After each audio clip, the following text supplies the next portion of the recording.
A fair and independent election commission is the backbone of any democracy, and this is why the story is for everyone who's keenly awaiting the general elections in India.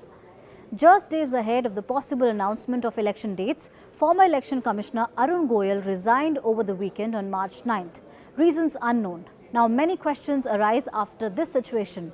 Like, who will appoint the new election commissioner? Is it going to be the way the government wants it or the way the opposition wants it? And why is the opposition saying that the election commission would be under complete control of the government?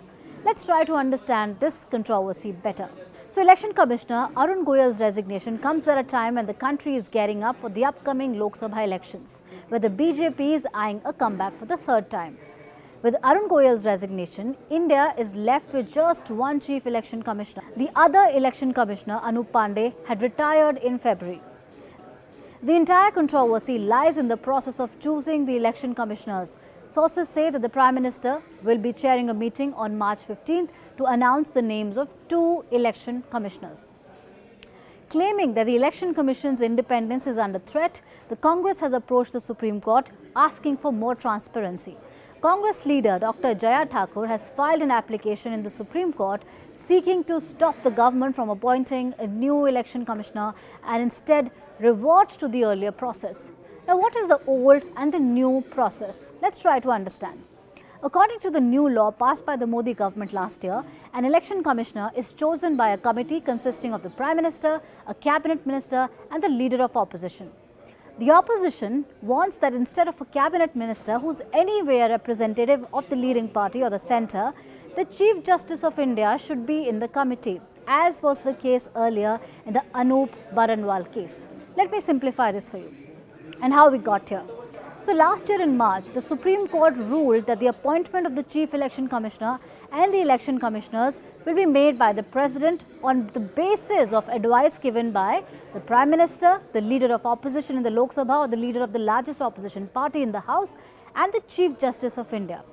However, just months after the Supreme Court judgment, the centre passed a new bill in December and dropped the Chief Justice of India from the committee.